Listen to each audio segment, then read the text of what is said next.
Jai Radha Madhava Kunja Bihari.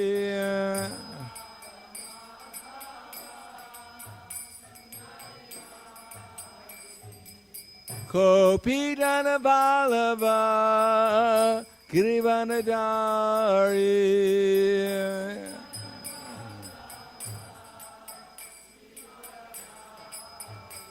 Gopi Jana Vallabha Girivanadari.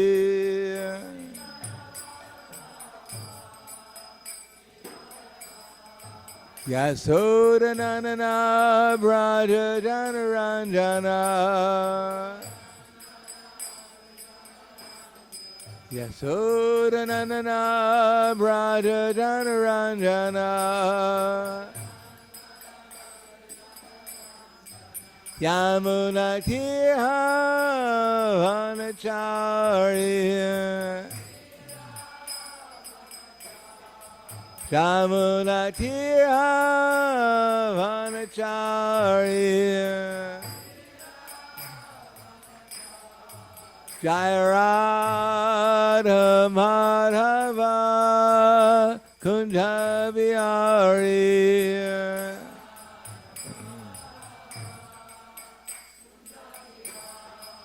Jai Radha Madhava Kunja Bihari.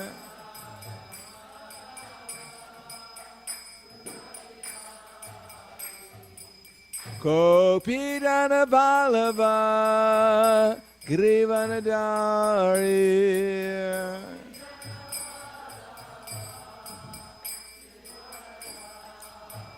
Gopi Jana Vallabha Girivanadari.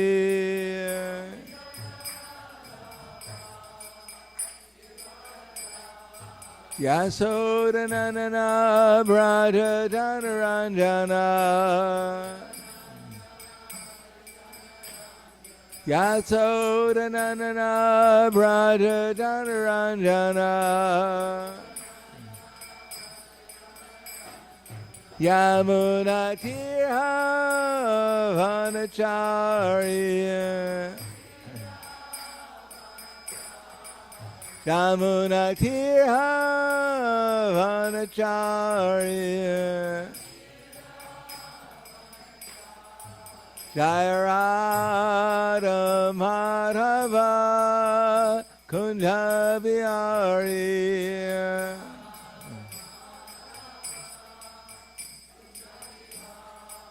Jai Radha Madhava Kunja Bihari.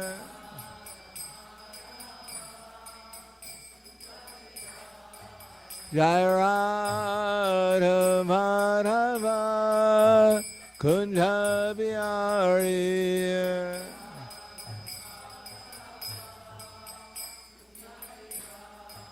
Jai Radha Madhava Kunja Bihari.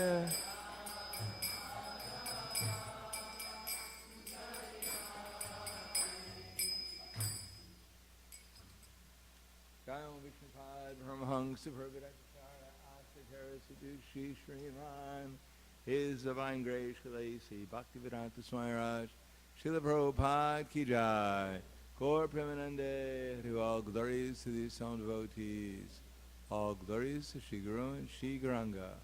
Namo Vishnu Padaya Krishna Prasthaya Bhutale, Srimati Bhaktivedanta Swami Namane, Namaste Sarasatam Deve, Gauravani Pracharne, Nirvishesha Shnivari Paskadyate Satarne.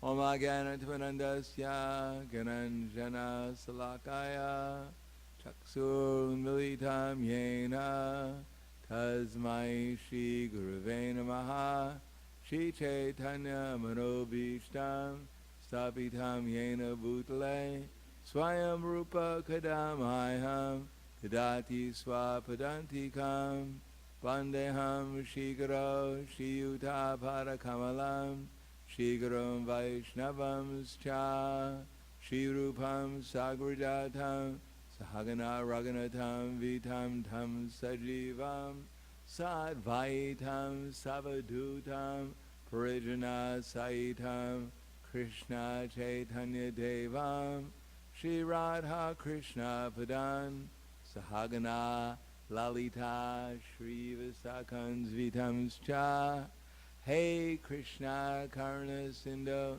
Dinabando Jagatpate Gopesha Gopika Kanta Radha Kanta Namostute Tapta Kanchana Gaurangi Radhe Vrindavaneshwari Vrishubhanu Siddha Devi Pranamami Hari Priye Vanchakapa Trubhyascha Kripa Sinubhyevacha Patitanam Bhavanebhyo Vaishnavebhyo Namo Namaha Shri Krishna Chaitanya Prabhu Nityananda Shri Advaita Gadadhar Shivasadi Gaura Bhaktivinoda Hare Krishna Krishna Krishna Hare Hare Hare Rama Rama Rama Hare Hare Om Namo Bhagavate Vasudevaya Om Namo Bhagavate Vasudevaya Om Namo Bhagavate Vasudevaya.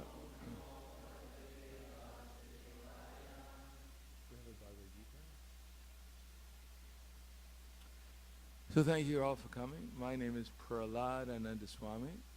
I'm going to read from a book called the Bhagavad Gita. Is there anyone here for the first time? Are you familiar with Bhagavad Gita? Have you heard of it before? You just got it. Oh, okay. So Bhagavad Gita was a book which was spoken 5,000 years ago, and it was written down and translated many times, but our spiritual teacher translated it as it is. So we're going to try and repeat what he said as he said it. So I'm going to read from the Bhagavad Gita as it is, chapter 8, text number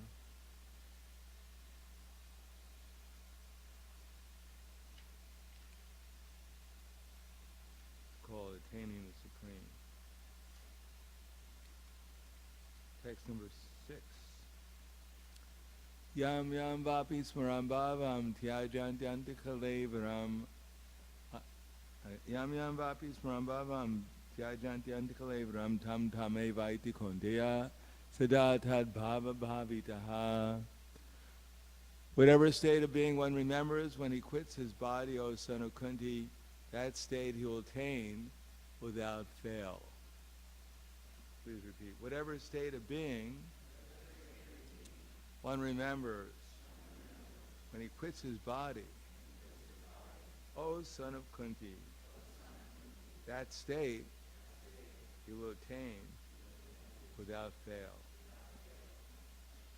Srila Prabhupada's purport. The process of changing one's nature at the critical moment of death is explained.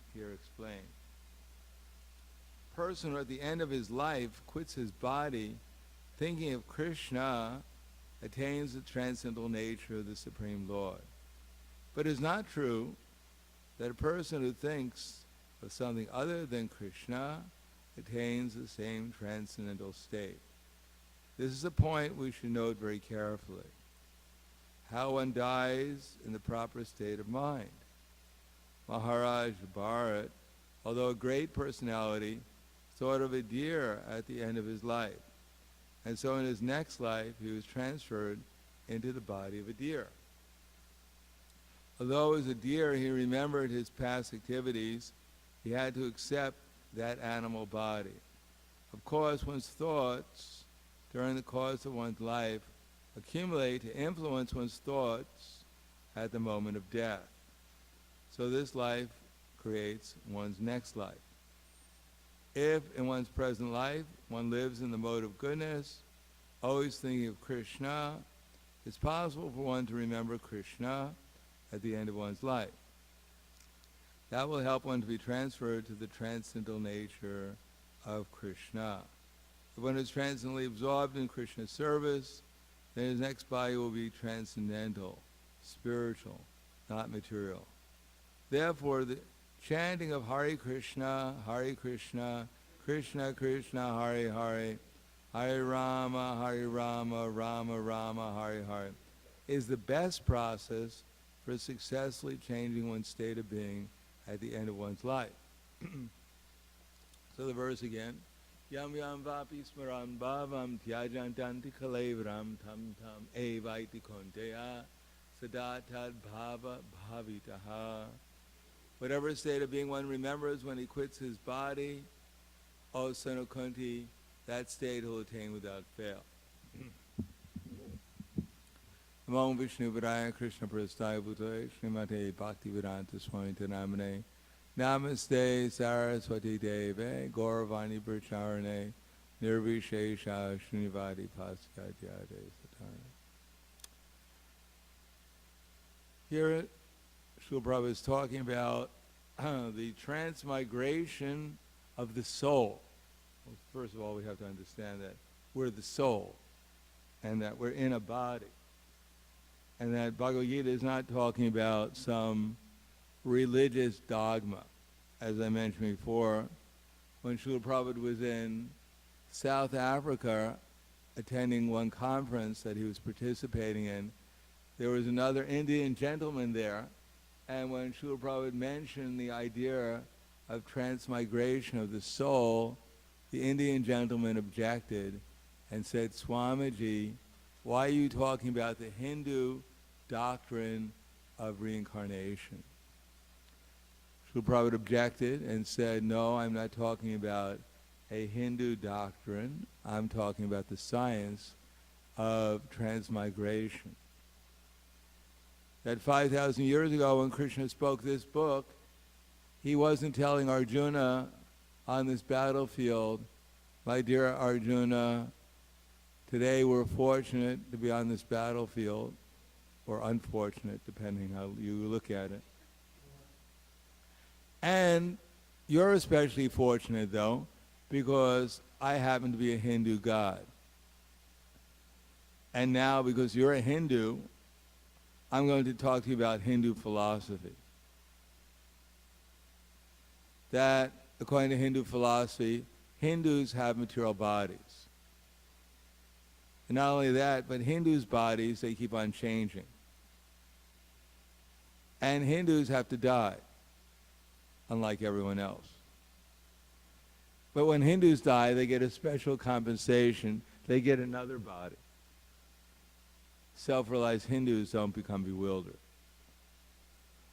No, actually, Krishna, 5,000 years ago, wasn't speaking Hindu philosophy because there was no such thing as Hinduism.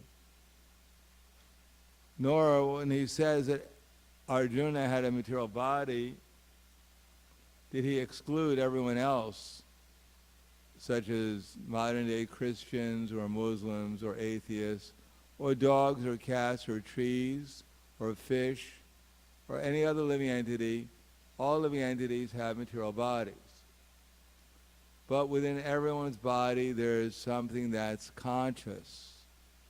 We say, this is my body, but the body doesn't say, this is my soul.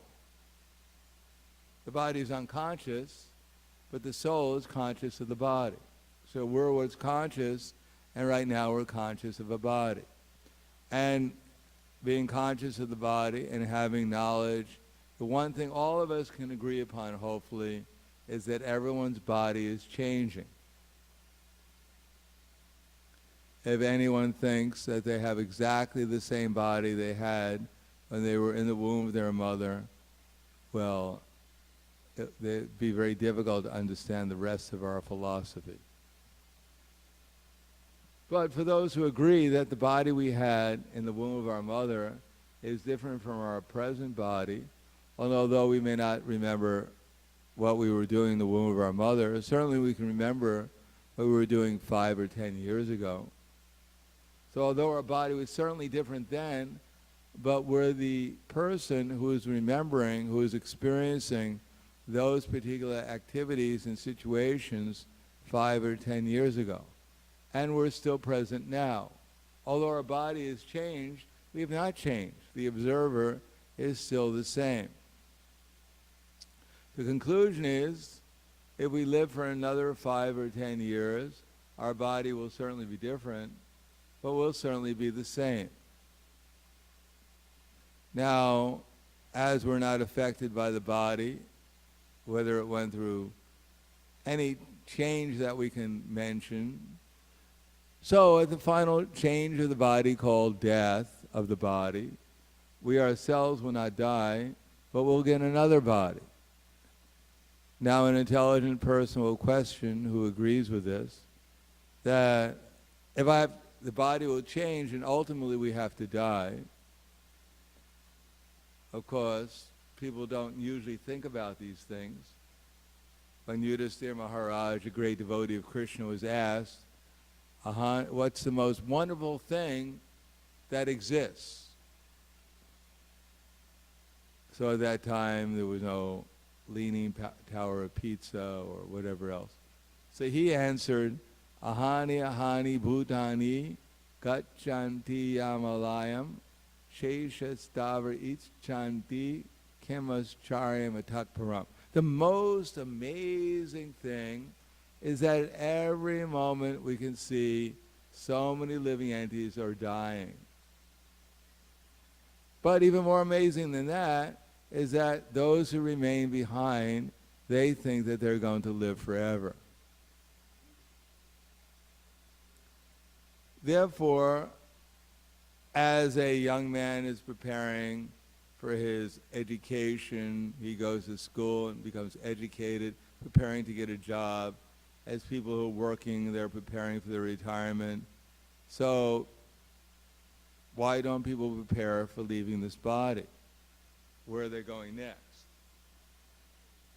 Now, of course, people may assume, because many people believe that there is a next destination after this body, but there's many opinions that actually we can only go upwards. That as soon as one gets a human form of life, then automatically one will go upwards to some higher form of life. But then, why there are so many insects? Why there are so many birds and trees and other species of life? If everyone was going upwards, then why hasn't everyone already been up already? Why there are so many living entities in a very lowly condition of life? So the point is here, given to human beings, is that right now we're preparing for our next lifetime. And as we see, if it is true that our bodies are changing, and who's going to deny that? If it's true that the person is aware of the body, ourselves, and we have experience, we just have to ask ourselves, am I still the same person right now? And if you get a different answer, no, you're not, then you're also in trouble. But generally, if we ask, am I the same person as I was when I walked into the room, I would probably get a yes answer. So, we must conclude that we'll have an eternal future, but what is it going to be after we leave this body? We don't know. We can't assume automatically I'm going to get another better body. Because in Bhagavad Gita, Krishna has already mentioned that our next body is not automatically guaranteed. It's according to what we do in this lifetime. If you work hard, then you accumulate money, you can get a nice house or a nice car. If we don't work hard and we misspend our money, then we won't get a very nice house or a very nice car. Similarly, according to how we work in this lifetime, then we'll get our next body. So Krishna mentions different ways of working, such as Urdvam gachati sattvasta, madhye tishtati rajasa, jaganya gunavrittista, adho gachati tamasa. Those who work in the mode of goodness, they go upward to the higher planets. So what is this mode of goodness? Mode of goodness means that I'm not my body.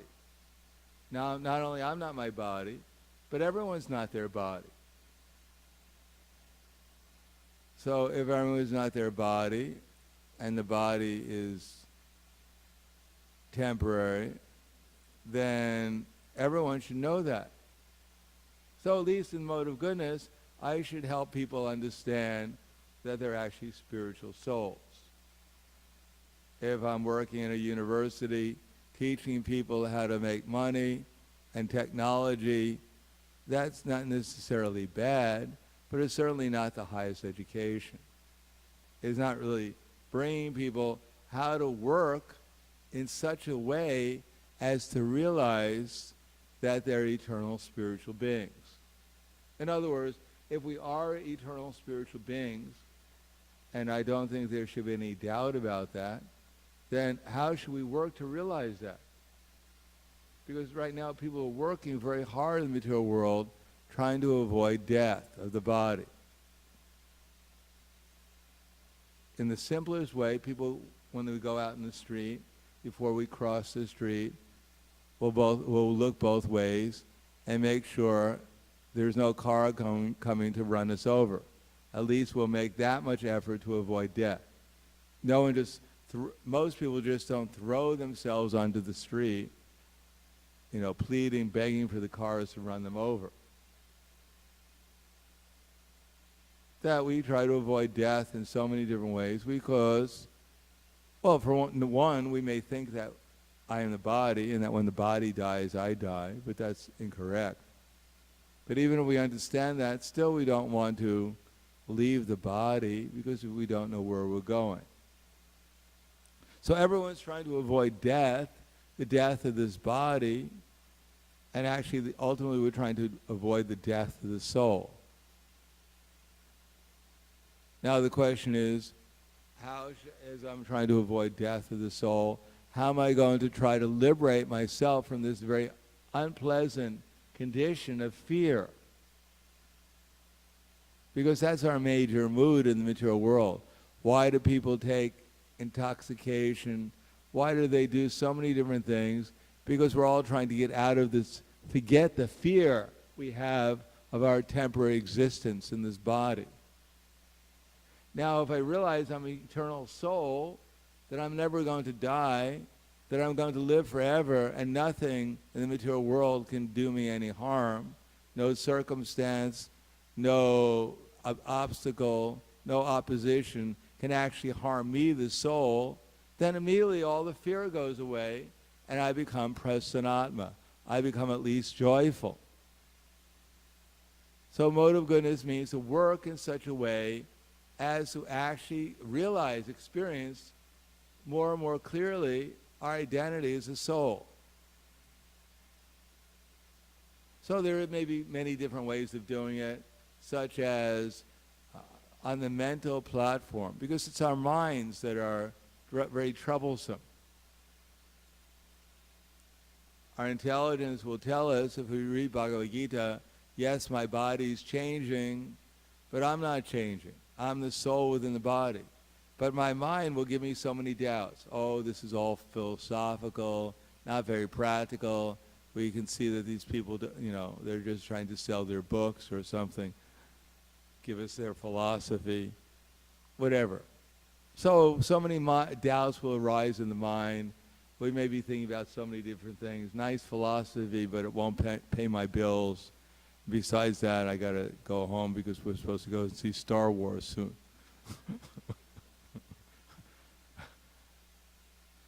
Nice philosophy, but not very practical. It'd be nice to be eternal, but it'd be nice to be the good fairy, too.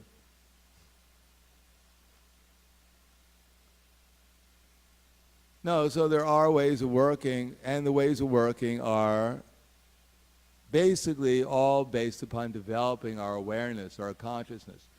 They think we're escaping. They say, oh, these people are escaping. That's why they wear these robes and they jump up and down. Most of them don't seem like they're making very much money.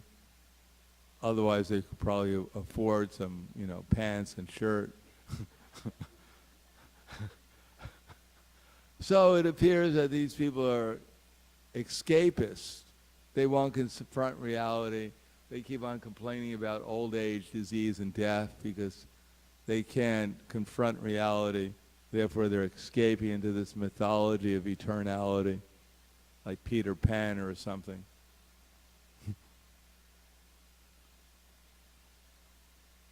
So they may say like that, but they themselves are escaping into the world of fantasy, the world of intoxication, the world of not using their intelligence to even examine who they really are and what they're supposed to be doing here.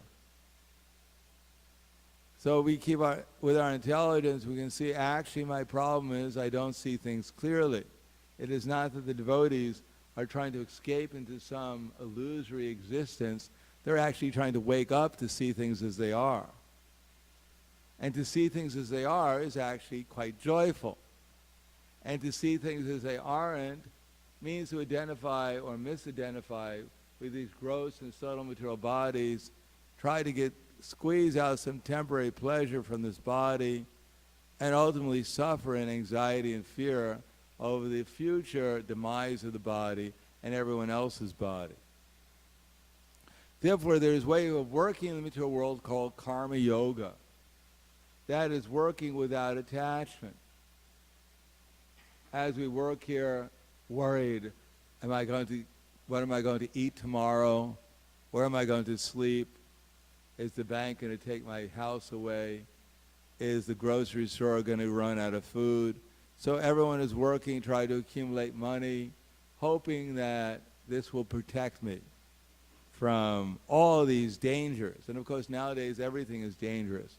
You walk down the street, pot from someone's house from 10 stories up will hit you on the head and kill you. The street may collapse. Car may hit the sidewalk. The meal you ate may have been poisonous. Some crazy person jumps out of the bushes. There's so many reasons to be anxiety. And of course, people are watching so many television programs and going to see so many movies. And in the movies, everyone is getting killed and slaughtered, and so many bad things are happening. So therefore, people are constantly in anxiety. So to work without anxiety, to work in the conception that I'm a soul and I should do what's necessary to work in harmony with the laws of nature, as explained in books such as Bhagavad Gita, means to work without anxiety. That I don't have to worry about what the results of my work are. I don't have to lament if they're not as good as I hope them to be. And I don't have to hanker for some better material position, because nothing here is going to change me. I should work in such a way as to become free from all my anxiety, become aloof from my anxiety, and therefore become satisfied with whatever happens. And then if I do that, if my mind becomes peaceful enough, then I'll be able to hear real knowledge. I'll be able to hear how the material world is temporary, but the soul is eternal. I'll be able to understand it more clearly. I'll be able to do what's necessary to regulate my habits of eating and sleeping and work and recreation. I'll be able to become aloof from the pushings of the material energy in the form of lust and anger and greed, and therefore my mind will become even more peaceful. And then I can concentrate my mind, hopefully, on the next part of the equation, is that we're not alone. There's another person with us, with everyone. The universe is not devoid of intelligence and purpose. It wasn't created out of nothing, for no purpose whatsoever. The original person is not, or the original cause of everything is not nothing, a dead stone, or whatever else we think was evolved from it. The original creator of the universe is a person just like we are. Just like this building, we don't consider that the building just fell into place out of nothing. Wasn't the Hare Krishna was chanting one day, and they passed by Watsika Avenue, and out of nothingness, a bunch of rocks fell into a building, and they decided to use it as a temple. Because when they came in out of nothingness, all these deities appeared, and so they decided to worship nothingness in the form of the deities. So, intelligent persons constructed the building, put the lights in the building, the water in the building, put the heating in the building, and as intelligent persons, we entered into the building. Nothing is happening, nothing organized in the universe is going on without intelligence.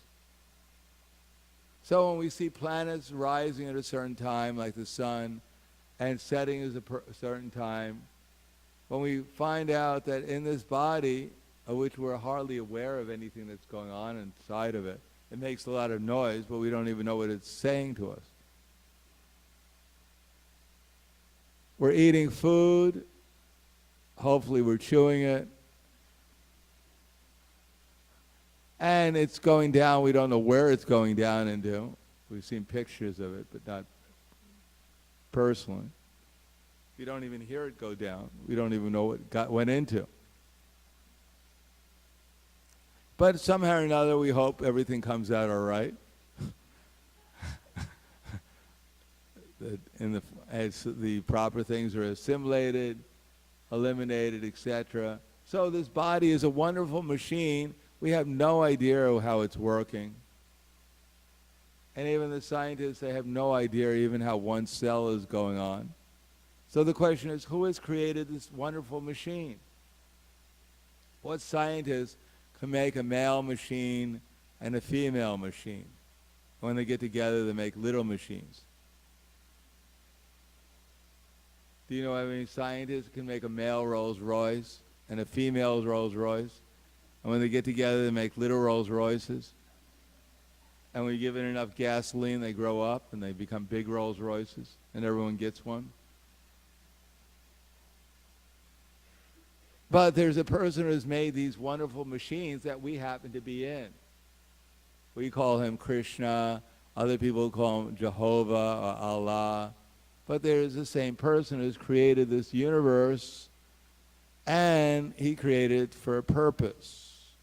Now, our conception of the Supreme is not just the creator of the universe to give everyone a little body to ride around in, or a big body to ride around in, that he has a much higher purpose of that. That as we're eternal, we also have other desires other than freedom from death, which everyone is striving so hard for. We also have a desire principally for happiness, for pleasure, for love, which is all more or less, as we can see in every movie, happiness and pleasure and love are all more or less equated together. So the Supreme Person, he also has a desire for happiness, for love, for pleasure, and that is in a relationship, eternal relationship, not with material bodies, but with spiritual bodies which actually have the capacity for unlimited pleasure. As we have a little pleasure experience with these bodies, so in our spiritual body there's unlimited pleasure which goes on forever. If we become aware, according to our philosophy, of that Supreme Person, then automatically all our anxiety goes away, and we can actually become aware of ourselves. As Krishna says in Bhagavad Gita, Jnanena tu tad agyanam yesham nashitam atmanaha tesham adityavaj jnanam prakashiti tatparam. When, however, one is enlightened with the nescience, from the nescience, when one is enlightened with the knowledge by which nescience is destroyed, then his knowledge reveals everything, just like the sun lights up everything in the daytime. So that original person, when we become aware of him, then the result is we become aware of things as they actually are. Just like when the sun comes up, automatically in the sun we can see ourselves, we can see the sun, and we can see everything in the light of the sun. When we actually become aware of the Supreme, then we can see our real selves as a spiritual being. We can see everyone else as a spiritual being. And we can see the Supreme, original Supreme spiritual being. Now, why are we not aware of him?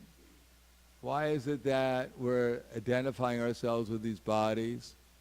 Because we're claiming that this body is ours, meant to do with it as we like, to enjoy in so many different ways in the material world, without any inclusion of that Supreme Person, as if he shouldn't be here. No one asked him to come. No one asked him to be the Supreme. He wasn't elected. It's undemocratic. If he's supreme, he should be supreme where he can be a dictator, but not in a democracy like the United States. Here he can't be the supreme. He's outvoted. No, actually, at every place in this universe, Krishna is supreme, and in this universe is a place where everyone is trying to forget that he's the supreme and simply desiring to become the supreme ourselves, to become something special, the center of other people's attention, have some other purpose than to realize Krishna, to make this body as something very special, to make our present existence as something very heroic or noteworthy or historical, whatever else we may think it may become. But actually it's our body. It has nothing to do with ourselves. It's just that instead of loving God and serving God, the Supreme, we're now serving this body as if it was the Supreme, the center of attention. On the other hand, if we use this body in the service of the Supreme, then gradually the Supreme will reveal himself to us, and when we become conscious of him, we'll become conscious that the Supreme is not just an ordinary person. He's the most beautiful person. He's the most loving person. He's the person who emanates all love and pleasure. He's the person who's the wisest, the strongest, the most intelligent, the most renounced, the most famous. He's the most everything, the most attractive. And our futile attempt to put ourselves in the center of attention will always prove to be a failure. But when we work to put Krishna in the center of attention, that will always prove to be successful. Therefore, Krishna has been very merciful in this particular age that we're living in, according to our philosophy. Although in the other ages, people would have to try to learn to meditate, perform sacrifices, or commonly known as yoga in this age, do different positions to help them meditate, perform pranayama and meditation. In this age, Krishna has been very merciful that he's appearing before us in the form of the holy name. Therefore, we're chanting Krishna's name, or as it says in the Bible, hallowed be thy name, hallowed be thy name. So we're chanting Krishna's name. Someone can chant the name of Allah or Jehovah. It's the same as God. But we're chanting Hare Krishna, Krishna Krishna, Hare Hare, Hare Rama, Rama Rama, Hare Hare. And we hear that Krishna and Krishna's name are non-different. And we can realize that if we establish a proper relationship with Krishna, which means a proper relationship also with the holy name. If we try to serve the holy name of God, tell about him to others, if we try to utilize our energies in the service of the holy name, if we try to understand the holy name, then the result is that the holy name will reveal himself to us as supreme. That is, ourselves as a soul will be enlightened by the holy name. We shouldn't find that so surprising, because right now it's even surprising how much surprising it is that we're eternal souls in a temporary body, and we're so much an illusion we actually think we're this body. How surprising is there's such a amazing energy keeping us in illusion, although we're eternal. how little have we actually have knowledge.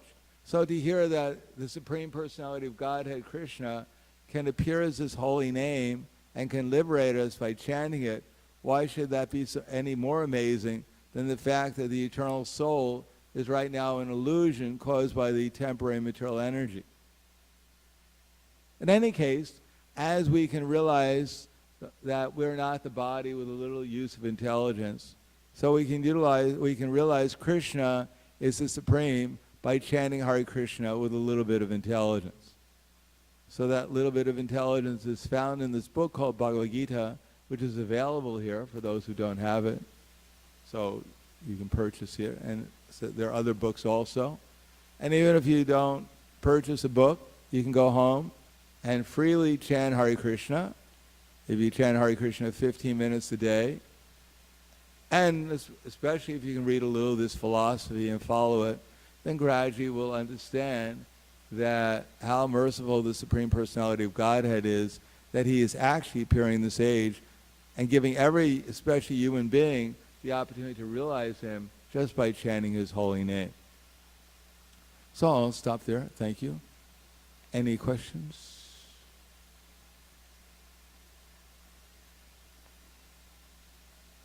Yes.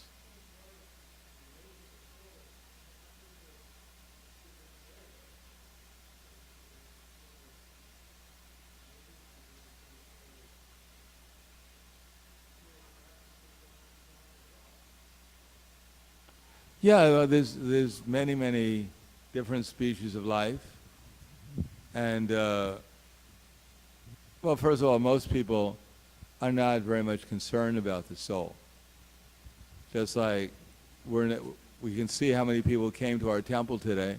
I think if you go to the movie theaters to find out how many people went to see Star Wars, we didn't win the competition. Although we're talking about the soul and they're talking about something other than the soul, we can see most people are not very much interested. In any case, that's the way the material universe has been working for a long time. That's why there are very few people here, more people at Star Wars, and more ants crawling on the ground. So we shouldn't be surprised that who, as Prabhupada once said, we shouldn't be surprised who leaves this Hare Krishna movement. We should be surprised those who are in it. So we should consider ourselves fortunate that we have such a wonderful opportunity to wake up our Krishna consciousness again. And we try to extend it to others, but that's within their free will. The Supreme Personality of Godhead has created the material universe and given everyone a freedom to choose whether to make progress towards him or to remain in the ignorant misconception of identifying themselves with some gross or subtle body and trying to squeeze out some enjoyment from the material energy. So if he himself gives everyone free will, what to speak of ourselves, what can we do? Anything else? Okay, thank you very much. Grantaraj Srimad Bhagavad Gita Ki Jai. Srila Prabhupada Ki Jai.